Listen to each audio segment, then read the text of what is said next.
کابل ښاریان د نرخونو د ټیټوالي څخه خوښ بریښي.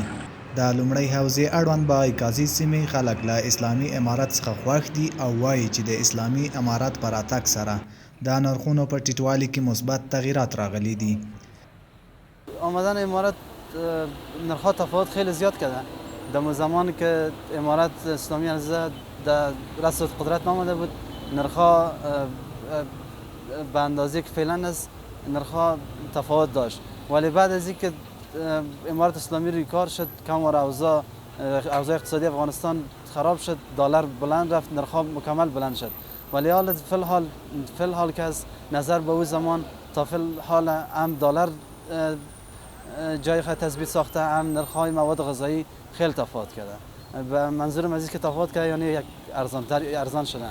نرخونه د امارات سره لږ راښه شوي دي، مخکیني نه لږ ښه شوي دي. غوړي موږ مخکې اخیسته په 1400 اوس دي 1050. نو د امارات په راتګ سره لږ نرخونه ښه شوي دي انشاءالله. خو خدای دې وکړي چې مشران دې ته نورو متوجه شي.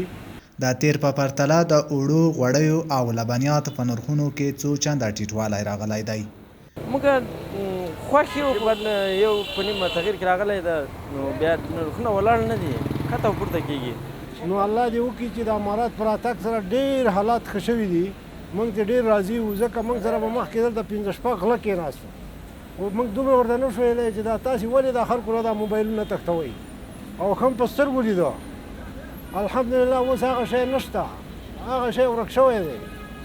خو خدای پاک دې نور هم دوی ته قوت ورکړي، نور دې خدای دوی ته ترقي ورکړي چې د خلکو مشکل حل کړي.